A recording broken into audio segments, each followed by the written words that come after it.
경제적으로 보면 이제 중국하고 같이 갈 일은 없다. 그런데 미국하고 같이 가게 되는데 지금 이것을 중국이 그냥 두고 보지 않을 거라는 거예요.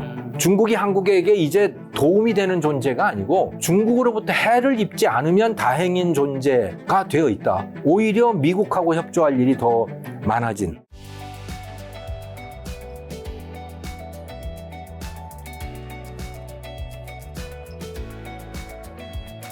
자, 그럼 당연히 미중 패권 경제 안 여쭤볼 수가 없는데 교수님 영상 보니까 과거의 평화가 끝나고 전쟁의 시대가 도래했다라는 이야기 하시던데 이 구체적인 징후는 어떻게 되고 특히 러시아 우크라이나 전쟁과 남중 국해 갈등이 국제 정세에 미친 영향은 좀 어떻게 될까요? 말씀 잘하셨는데요. 전쟁의 시대가 시작이 된 겁니다. 지금까지는 평화의 시대였습니다. 지나보니 진짜 평화의 시대였던 것 같습니다. 유식하게 표현을 하자면 팍스 아메리카나의 시대였습니다. 팍스 아메리카나라고 하는 것은 미국에 의한 평화 시대였습니다.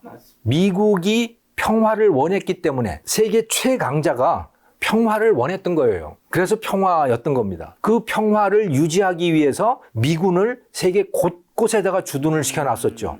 그래서 반미 감정도 생겨나고 어쩌고 그랬지만 그 미군들 덕분에 평화가 유지가 됐고 누구도 미국에 덤빌 수가 없었던 거예요. 네. 특히 1991년 소련이 붕괴된 이후에는 더욱더 그랬던 거죠. 거기에 덤비는 유일한 세력이 테러 집단들 이런 데였던 겁니다. 네, 알카에다니 이런 데들. 국가도 아닌 거죠. 하지만 국가 차원에서는 미국에 덤비지 못한 거죠. 왜? 너무나 강력했기 때문에 미국이. 근데 이제 미국이 평화가 관심이 없는 건가요? 아니면 평화를 지키는데 미국이 돈과 시간이 많이 들어가기 때문에 이제 이걸 안 하겠다는 거? 둘 다입니다. 둘 다. 내가 왜 너희들을 지켜줘야 되느냐라고 하는 것이고 또 하나는 나도 욕심나는 게 있으면 뺏어올 거야가 된 겁니다. 그러니까 원래 그게 인간의 모습이에요. 인류의 그러니까 호모사피엔스의 본래 모습은 뭐냐? 전쟁입니다. 끊임없는 전쟁인 거죠. 그래서 그 파푸아 뉴기니 같은 데들 1930년대에 발견된 그 부족들이 있었잖아요. 그 숲속에 살고 있던. 자기들도 그 옆에 누가 사는지 알지 못하던 그런 다니족이니 이런 부족들이 있었잖아요. 나중에 서양인들이 들어가서 그 속에 수많은 사람들이 살고 있었다는 거를 알게 됐고 그리고 그들끼리도 그 옆에 누군가 살고 있다라고 하는 거를 그때서야 알게 된 그러니까 구석기 시대, 신석기 시대 수준으로 살고 있던 그 부족들이 몇만 명이 그 안에 있었는데 그들의 일상은 늘 옆에 부족하고 전쟁이었습니다. 늘 전쟁이에요. 왜? 뺏어서 여자 약탈해가고 또 가축들 약탈해가고 그러면 또 당했다고 복수한다고 또 쳐들어가서 약탈하고 이게 모든 부족들이 다 끊임없는 전쟁 상태에 있었던 거죠. 그게 본래 인간의 모습이었고 그러다가 강력한 어떤 정복자가 나타나서 이제 막 정복을 하기 시작하잖아요. 칭기스칸 이런 사람들이. 그러면 거대한 국가가 되는 거죠. 그러면 팍스라고 하는 게 형성이 되는 겁니다. 팍스 몽골리카. 몽골에 의한 평화. 왜? 그 안에서는 누구도 덤비지 못하니까. 그런데 그 힘이 약해지면 또 전쟁이 일어나기 시작하는 겁니다. 미국의 힘이 약해지니까 또 미국이 별로 지켜주고 싶지 않으니까 그러니까 그만큼 미국의 전쟁 억지력이 떨어지잖아요. 그러다 보니 곳곳에서 전쟁이 터져 나오는 겁니다. 특히 중국 때문에 그러는 건데 국이 2008년까지는요. 미국 사람들이 중국을 자기 편이라고 생각을 했어요. 과거에 2차 대전이 끝나고 난 다음에 일본 적대 국가였잖아요. 서로 전쟁 상대방이었지 않습니까? 그런데 2차 대전 끝나고 나서 1949년, 50년부터 미국이 일본을 끌어안았죠. 적성 국가를 끌어안은 겁니다. 그랬더니 그 일본이 미국의 최고의 우방국이 됐어요. 독일을 끌어안았더니 또 독일이 최고의 동맹국가가 된 겁니다. 중국도 끌어안으면 그렇게 될 거라고 본 거죠. 그래서 WTO에까지 가입을 시킨 겁니다. 중국을. 그래서 중국은 그래서 국력이 막강해졌어요. 세계 공장으로 등극을 하게 되고. 그런데 2008년 글로벌 금융위기 이후부터 중국이 미국을 만만하게 보기 시작했습니다. 미국발 금융위기가 왔잖아요. 그러니까 별거 아니네 미국도 이런 생각들을 하게 된 거고 국제기구에서 미국에 본격적으로 덤비기 시작한 거고 그러면서 이제 미국도 중국이 우리 편이 아니네 라는 생각을 본격적으로 하게 된 거죠. 그래서 오바마가 피벗 투 아시아 중시 정책이라고 하는 걸 선언을 하잖아요. 그래서 중국을 막는 데 온 힘을 기울이겠다고 선언을 한 겁니다. 그리고 바이든 때 와서는 아예 아프가니스탄에 주둔해 있던 미군을 뺀 거예요. 이제 이 중동은 미국에게 중요하지 않아. 그래서 거기에 있는 전투력을 빼서 중국 쪽에 주력을 하려고 했던 거예요. 근데 거기에 공백이 생기지 않습니까? 이제 미국이 이 동네 안 지키려고 하나 보네. 푸틴이 우크라이나를 침공한 겁니다. 그래서 거기 전쟁이 터졌어요. 또 중동에서 그렇게 빼고 나니까 하마스가 이스라엘을 또 쳤어요. 미국이 안 들어오겠지 설마. 그래서 곳곳에서 지금 전쟁이 터지고 있는 겁니다. 파키스탄, 인도 뭐 그쪽도 그렇고 태국, 캄보디아도 그러고 이제 경찰이 없어진 거예요. 그러니까 그냥 이웃끼리 계속 싸우는 거죠. 앞으로 계속 더 되겠네요. 앞으로 저는 계속 될 거라고 봐요. 곳곳에 터질 가능성이 많고 한반도도 매우 가능성이 높은 데다. 그렇게 보는 겁니다. 안 보는 미국 경제는 중국이라는 기존의 외교 공식이 더 이상 유효하지 않은 세상이 되고 있는 것 같은데 우리는 어쨌든 미국 중심의 경제 블록에 참여하고 있는데 이건 우리에게 어떤 기회와 위협을 가져다 줄까요? 뭐 사실은 미국, 중국 양쪽 다 잡고 싶지만 그럴 수는 없을 테니까. 그럴 수는 없죠. 네. 예. 그래서 좀 이제는 미국하고 좀 장사하고 중국하고는 그냥 사이좋게 지내고 뭐 그러고 싶죠. 사실은 근데 중국하고는 이제 경제적으로 보면 같이 갈 일이 별로 없어요. 과거에 2000년대 같으면 중국의 수출이 폭발적으로 늘어났을 때 그거는 한국으로부터의 수입도 폭발적으로 늘려놨었거든요. 네. 왜냐하면 한국의 원자재와 중간재들을 중국 기업들이 수입해다가 그걸 가공해서 최종 제품을 만들어서 전 세계 시장에다가 수출을 한 거잖아요. 네. 그러니까 중국하고 한국은 경제가 서로 보완 관계였죠. 중국이 발전하면 한국도 발전하는 거였어요. 네. 그런데 이제 중국이 한국을 다 따라왔고 오히려 추월했고 그렇게 되면서 이제 경쟁 관계가 된 겁니다. 중국이 발전하면 한국은 이제 소멸하게 돼 있어요. 그게 구체적으로 나타나기 시작한 게 지금 석유화학, 철강산업 네. 이런 데들 지금 뭐 여수라든가 서산이라든가 포항이라든가 이런 데 지금 그야말로 유령도시처럼 되어간다고 하잖아요. 네. 산업이 다 죽으니까 거기에 근본적인 가장 큰 요인은 바로 중국 굴기인 거죠. 중국이 한국이 주력 산업으로 삼아왔던 그 산업에서 한국을 뛰어넘기 시작했기 때문에 네. 그렇게 된 거죠. 그나마 다행인 거는 이제 지정학적인 반사 이익을 누리고 있는 반도체라든가 조선, 원전 뭐 이런 것들입니다만은 사실은 이 분야도 미중 갈등이 아니었으면 진작 다 한국을 뛰어넘었을 거예요. 그런데 미국에 막혀서 중국이 이제 주춤하고 있는 분야들입니다만은 그쪽 분야가. 네. 그래서 경제적으로 보면 이제 중국하고 같이 갈 일은 없다. 그런데 미국하고 그래서 같이 가게 되는데 지금 마스카 프로젝트도 그러하고 원전도 그러하고 그렇게 되는데 이것을 중국이 그냥 두고 보지 않을 거라는 거예요. 중국이 그냥 두지 않을 거다. 특히 뭔가 정치적으로 굉장한 보복을 할 가능성이 저는 매우 높다고 보는 거죠. 그러니까 중국이 한국에게 이제 도움이 되는 존재가 아니고 중국으로부터 해를 입지 않으면 다행인 존재가 되어 있다. 저는 그렇게 봅니다. 오히려 미국하고 협조할 일이 더 많아진 그런 상태가 된다. 미국이랑 협조하는 게 어쨌든 더 현재 상황에서는 맞는 거다. 예. 근데 사실 중국과의 경제관계 완전히 포기할 수는 없잖아요. 완전히 포기할 수 없죠. 히토류라든가 뭐 이런 것 때문에도 그렇고. 그러니까 오히려 우리는 중국에 대한 수출 때문이 아니고 중국으로부터의 수입할 것들 이런 것들 때문에 오히려 중국이 더 필요할 수가 있는 상황입니다. 한국이 취할 최소한의 스탠스는 뭘까요? 최소한 우리는 적대국 당신네들하고 잘 가고 싶어라는 이야기를 자꾸 하는 수밖에 뭐 다른 동맹은 아닐지라도 적은 아니다. 예, 잘 가고 싶은데 미국이 자꾸 뭐라 그러니 우리도 어쩔 수 없어. 뭐 그 정도 입장을 취하는 거 이외에 다른 방법이 없을 것 같은데요. 자, 그럼 미국이 동맹국에 요구하는 역할에 좀 구체적인 내용은 어떻게 되고 이로 인해 한국이 감당해야 될 방위비 분담금 등 현실적 리스크는 좀 뭘까요? 현실적인 리스크는 국방비를 계속 증액을 해야 되는데 그게 국가 부채의 증가로 연결될 수밖에 없다. 5% 증액 예. 요구하고 있죠. 현재는 예. 2.7이라고 하셨나요? 예, 2.3%. 지금 그러니까 60조 원인데 이거를 130조 원으로 늘려야 되는 상황입니다. 그거를 매년 그렇게 돼야 된다는 얘기니까 매년 최소한 GDP 규모를 현재로 생각을 한다면 매년 70조를 더 지출을 해야 되는 상황이 되는 거예요. 이건 뭐 어마어마한 숫자인 거죠. 네. 이렇게 되면 아마도 그러니까 이게 본격화되면 한국 국채의 신용도가 급격하게 추락할 가능성이 높습니다. 자, 그리고 또 지구온난화로 열리는 북극 항로가 한국 경제에는 새로운 기회가 될까요? 아니면 부산항의 동북아 물류 허브지를 위협하는 위기가 될까요? 저는요, 정말 위험한 일이라고 봅니다. 예, 이걸 기회라고 말씀하시는 분들이 굉장히 많은데, 저는 기본적으로 생각이 달라요. 정말 걱정이 되더라고요. 왜냐, 중국 때문에 그렇습니다.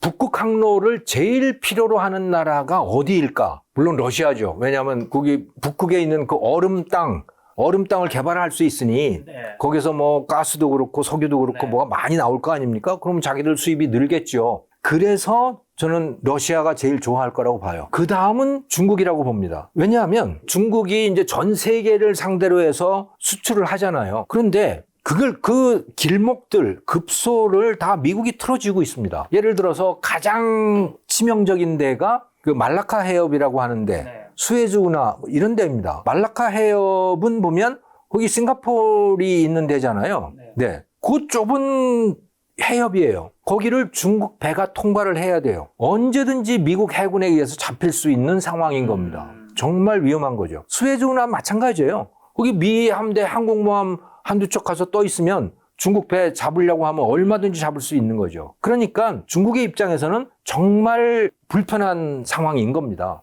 그래서 1대1로 정책으로 그 문제를 어느 정도 좀 해결하기 위해서 미얀마하고 파키스탄에다가 항구에 투자를 했고 항구로부터 중국 서역 쪽으로 해서 송유관들, 가스관 이런 걸 다 설치를 했어요. 실제로 쓰지는 않는데 그걸 다 만들어 놓은 거예요. 왜 만들어 놨느냐? 여기에 급소들, 초크 포인트가 막히면, 미국에 의해서 막히면, 그러면 그 석유든 가스든 이런 것들을 미얀마하고 파키스탄 그 항구에 자기들이 투자해 놓은 그 항구에다가 하역을 해서 거기서 가스관으로 보내겠다는 거예요. 자기 본국으로. 그런데 이거는 비용이 엄청나게 들거든요. 그 제일 좋은 거는 그냥 유조선이나 가스선박이 그냥 바다로 해서 샹하이 항구로 직접 들어가는 거죠. 첸진 항구로 직접 들어가는 거죠. 근데 그게 막힐 경우가 지금 문제가 되는 거거든요. 근데 중국은 그게 치명적인 약점인 거예요. 미국하고 싸운다고 전제를 하면. 근데 북극 항로가 열리게 되면 그럴 필요가 없잖아요. 미국 걱정할 필요가 없잖아요. 물론 알래스카가 좀 문제가 될 수 있기는 하지만 알래스카는 미국도 지금 문제예요. 미국도 자기가 어떻게 못하고 있는. 그래서 알래스카 개발을 하는데 한국하고 일본한테 와서 알래스카 개발하라고 지금 계속 압력을 넣고 있는 거 아닙니까? 자기 미국 기업들이 거기에 안 들어가려고 하니까. 그래서 미국의 입장에서도 북극 항로를 통제하기가 굉장히 어려운 상황이에요. 그래서 그린랜드 미국에 달라고 그러고 하는 이야기가 이제 그래서 그러는 거죠. 중국을 견제하겠다는 거거든요.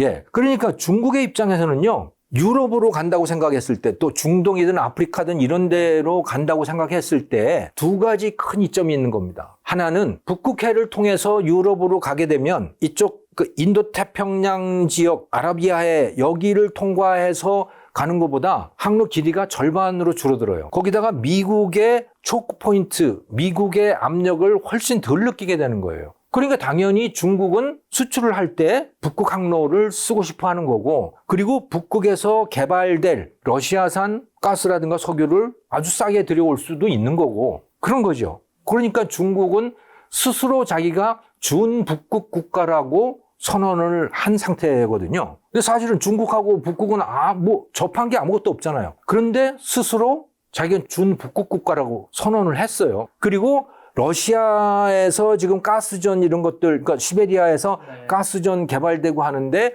전부 이 중국에서 가스 플랜트들 있잖아요. 그 시추 설비들 그런 거를 다 만들어서 그걸 바지선에다가 싣고 그대로 끌고 가고 있습니다. 지금도. 그런 일이 벌어지고 있거든요.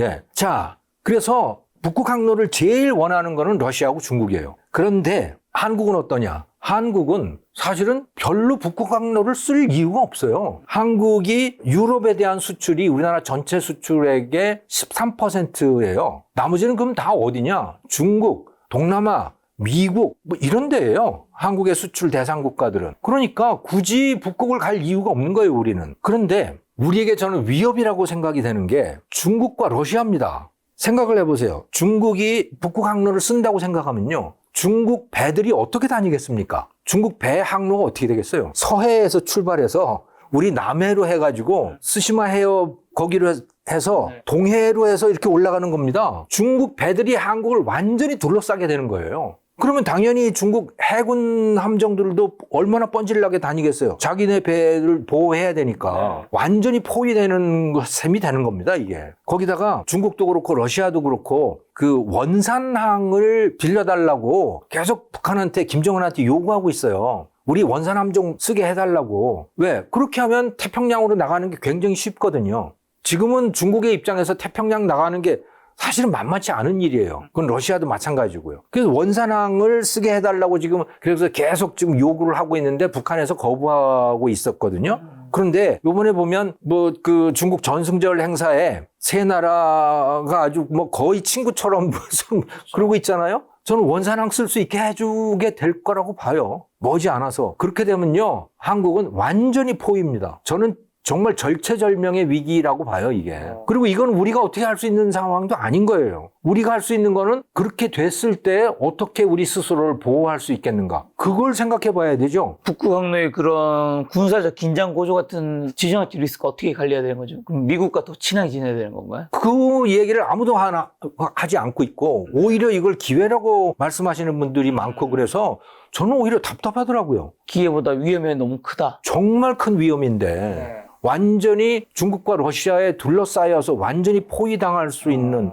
상황인데 이걸 기회라고 한다? 그럼 그 기회라고 말씀하시는 분들은 이제 러시아하고 관계가 좋아지면 러시아하고 경제협력이 이루어진다는 뭐 그런 이야기인데 우리가 러시아하고 좋은 관계를 맺으면 될까요? 그거는 미국을 버린다는 이야기가 거의 될 것 같아요, 지금은. 자, 그리고 또 남중국해와 대만 문제에서 나타나는 중국의 군사적 행보가 갖는 의미는 좀 어떻게 될까요? 그러니까 중국은 대만을 자기 땅이라고 이미 선언을 해 놓은 상태죠. 근데 과연 중국이 대만을 침공을 할 거냐라고 하는 거에 대해서 지금까지는 2027년까지는 대만을 군사적으로 접수할 거다. 뭐 이런 이야기들이 많이 돌아다녔거든요. 그래서 미국의 그 정보 당국에 있었던 사람도 그런 이야기를 했고, 그래서 2027년을 D-Day로 보고 그때까지는 전쟁이 일어날 거다라고 했는데 최근에 흥미로운 보고가 대만에서 이루어졌어요. 대만 국방부가 대만 의회에다가 중국 공산당 군사력 보고서라고 하는 보고를 했는데 거기에서 뭐라 그랬냐면 2035년인 거예요. 2035년으로 미루어졌다. 그 D-Day가. 이유가 뭐냐? 중국 인민해방군의 부패인 겁니다. 그래서 지금 시진핑이 그 중국 군부에 대한 숙청을 엄청나게 하고 있잖아요. 근데 그 숙청 대상들이 누구냐면 다 자기가 앉혔던, 자기가 직접 골라서 앉혔던 사람들을 다 숙청을 하고 있는 거거든요. 그래서 몇 명 남지도 않았어요. 심지어 이번에 전승절 행사에 시진핑 주석에게 중국 군부를 시찰해 주십시오 라고 보고하고 이제 그 행사에서 말이죠. 그 사람이 중장인데 그건 이상한 일인 겁니다. 최고사령관은 물론 시진핑이지만 그 바로 밑에 사람이 요청을 해야 되는 거예요. 근데 그게 대장이고 그러면. 근데 3스타가 요청을 한 거예요. 4스타가 빠지고 거기도 숙청당한 겁니다. 그럴 정도로 많은 사람들이 지금 군부에서 숙청을 당하고 있거든요. 시진핑 사람들이에요, 그 사람들이 다. 이게 무엇을 뜻하는 거냐? 그 보고서에 얘기하는 거는 중국군의 부패를 말하고 있는 겁니다. 어마어마하게 부패가 돼 있어서 지금 중국 군대의 무기하며 그 군사력, 실제 전투력하며 이런 것들을 믿을 수 없는 상태다. 시진핑도 믿을 수 없는 상태가 돼 있는 거다, 저게. 그래서 지금 전투 못한다. 그래서 지금 저렇게 철저하게 다시 숙청 작업을 하고 있으니 새로운 사람들, 새로운 편제를 가지고 다시 훈련을 시켜서 전투를 할 수 있으려면 굉장히 긴 기간이 필요할 거다. 그래서 2035년으로 새롭게 보고를 했대요, 대만에서는. 그렇게 추정을 하고 있는데 뭐 어쨌든 간에 중국의 입장에서는 대만을 손에 넣으려고 하는 거고 그게 중국몽의 굉장히 큰 부분 중에 하나인 거죠. 그리고 그 밑에 있는 남중국해도 그렇고 그래서 그거는 포기는 하지 않을 거다. 다만 군사 행동으로 나서기에는 중국 군부가 너무 부패인 있는 것 같다. 여러 가지 정황상으로 봤을 때 그렇게 추정할 수 있을 것 같아요. 그러면 그 사이에 이제 미국은 미국 해군력을 증강을 하게 될 텐데 거기에 이제 마스가 프로젝트가 상당한 역할을 할 텐데 과연 그게 성공할 건지 아닌지. 그러니까 미국 해군의 부활에 있어서 한국이 굉장히 중요한 역할을 하게 되는 거죠. 만약에 미중 군사 충돌 같은 최악의 시나리오가 발생한다면 한국이 선택할 수 있는 최선과 최악의 방안은 각각 뭘까요? 그러면 그런 일은 없어야 되겠지만 그러니까 주한미군은 분명히 거기 가서 낄 거라고 보고요. 예, 그건 뭐 우리가 어떻게 막을 방법도 없다. 뭐 미군이니까요. 예, 뭐 자기네 나라 군대인데 뭐 우리가 뭐라 그러겠습니까? 예. 그냥 제발 좀 하지 마세요라고 하는 말밖에는 없을 텐데 그럴 것 같지 않아요. 그러니까 분명히 한국보다는 중국을 막는 게 훨씬 더 중요할 테니까 미국의 입장에서는 주한미군은 분명히 갔다가 쓸 것 같고 한국군에 대해서도 요청은 할 텐데 우리가 할 수 있는 최선은 한국군이 끼어들지 않게 하는 거 그 정도 아닐까? 전투에 직접적인 예. 거로는 끼어들지 않는. 근데 사실상 주한미군이 한국 땅에 있기 때문에 거기서 전쟁을 갔다 왔다 하는 것만으로도 이미 우리는 끼어든 거 아닌가요? 중국이 보기에는 그렇겠지만 그렇죠. 최소한 성의를 보이는 거야 중국한테. 아니 뭐 중국에 가서 미사일 쏘고 왔는데 왜 한국 공항에 들어와요 비행기가. 그럼 중국 입장에서는 너네도 같이 지금 예. 그러니까 이거는 사실 양다리 걸치기 하기가 불가능한. 불가능한 상황이에요. 이건 입장을 분명히 정해야 되는데 그 너무 고통스러우니까 사실 그 말을 하기가 저조차도 참 그 말을 하기가 어려운 거죠. 자, 가시기 전에 마지막으로 이제 교수님 책 내아의 실리콘밸리 CEO로 자라는 교육 요 책에서의 몇 가지 질문을 좀 더 들어보고 싶은데 그럼 인구 감소 위기 속에서 한국이 이스라엘이나 싱가포르처럼 글로벌 비즈니스 국가로 나아가기 위해 가장 시급하게 해결해야 할 과제는 좀 뭘까요? 우리 문화를 바꿔내는 건데요. 제가 이스라엘, 싱가포르 이야기를 하는 이유는 뭐냐면 이스라엘이 경제적으로 굉장히 어려웠던 때가 80년대, 90년대였거든요.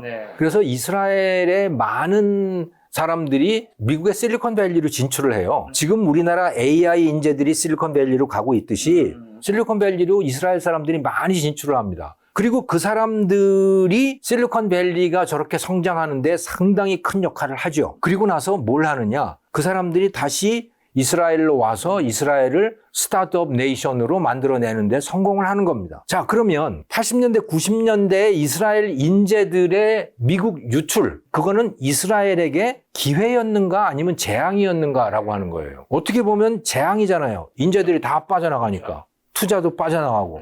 그런데 결과적으로는 그게 이스라엘을 부흥시키는 기회가 됐던 겁니다. 그러면 언제 재앙이 되고 언제 기회가 되는 거냐? 그 사람들이 나가서 실리콘밸리에서 10년, 20년씩 있다 보면 미국인들이 될 거 아닙니까? 그 사람들이. 그 사람들이 다시 고국으로 돌아오고 싶어 하면 그러면 그건 기회가 되는 거예요. 그런데 다시 돌아가고 싶지 않은 나라가 되면 그러면 재앙이 되는 거죠. 미국에 가신 분들은 안 들어오고 싶어 하던데. 그러니까 지금 한국 문화가 문제가 있는 겁니다. 왜? 너무 글로벌화가 안 돼 있고 폐쇄적인 문화인 거예요. 우리 대한민국의 문화가. 그래서 삼성이든 LG든 간에 외국인 임원들을 받아들여서 문화를 좀 바꿔보려고 엄청난 투자를 하는데도 안 되는 거예요, 이게. 그래서 어릴 때부터 바꾸기 위해서 어릴 때부터 바꾸자. 네, 실리콘밸리 CEO로 자라는 교육을 책을 내신 거군요. 예. 그래서 유치원에서부터 아예 원어민 교사들 데려다가 그냥 단순히 영어를 가르치는 게 아니고 그냥 글로벌 문화를 가르치자, 이제. 그냥 한국인이 아니고 세계 시민이 되도록 어릴 때부터 가르치자.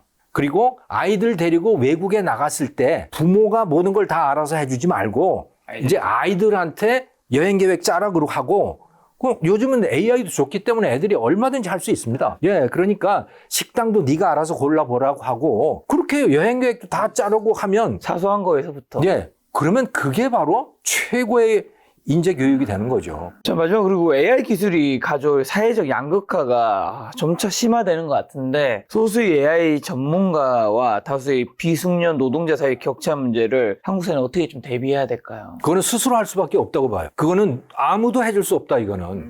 그런데 사실 생각을 해보면 AI라고 하는 건 태도만 바꾸면 얼마든지 AI 전문가가 될 수 있잖아요. AI를 만드는 사람이 아니고 AI를 잘 써서 이 일을 잘 해내는 사람은 누구나 될 수 있는 거거든요, 이거는. 왜냐, 퍼플렉시티든 뭐 구글 제미나이든 뭐 챗GPT든 한 달에 2만 원, 3만 원만 내면 거기 프로 수준으로 가입을 할 수가 있단 말이에요. 네. 그럼 그거 가지고 지금부터 연습을 하시면 되는 거죠. 그래서 누구나 할 수 있다. 누구나 할 수 있다. 다만 불편한 거죠, 마음이. 네. 그건 극복을 하셔야 되는 거예요. 네. 그런 걸 위해서 이 책을 보신다면 여러분들이 자녀 교육에 도움이 될 것 같습니다. 교수님, 이제 마지막으로 이제 오늘 영상에서도 미국이 주도하는 중국 배제 시장이 다시 없을 기회라고 강조하셨는데 이 기회의 본질만 얘기해 주시면서 또 개인적으로 김작가TV에서 마지막에 하시고 싶은 말씀이 있다면요. 이 신성장 동력 산업들, 조선, 원전, 반도체, 또 제약산업 이런 것들은요, 기본적으로 미국이 중국과 러시아를 배제하기 때문에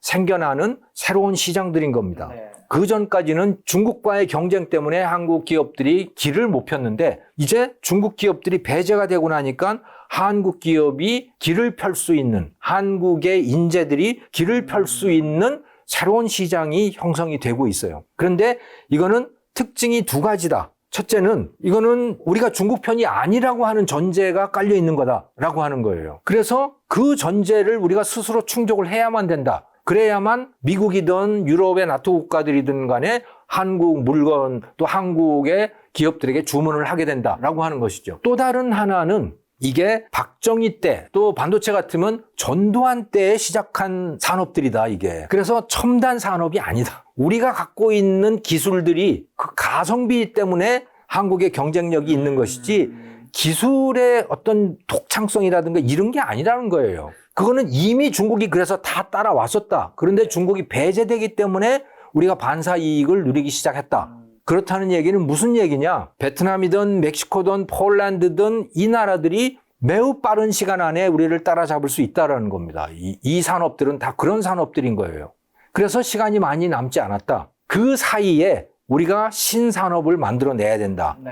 그걸 만드는 밑바탕은 AI가 될 거다. AI를 우리가 개발하는 거, 그거는 쉽지 않을 거다 봅니다. AI 에이전트를 우리가 개발하는 거, 이거 쉽지 않다. 그러나 AI를 잘 활용해서 뭔가 새로운 산업을 만들어내는 것, 이건 저는 충분히 가능하다고 봅니다. 그래서 이제 한국인들이 환골탈태를 해야 될 그런 시점에 와 있다. 이렇게 마무리하고 싶습니다. 교수님 말씀을 한 거의 2시간 동안 들으니까 한국에게 유례없는 기회도 와 있지만 유례없는 위험도 함께 와 있는 것 같네요.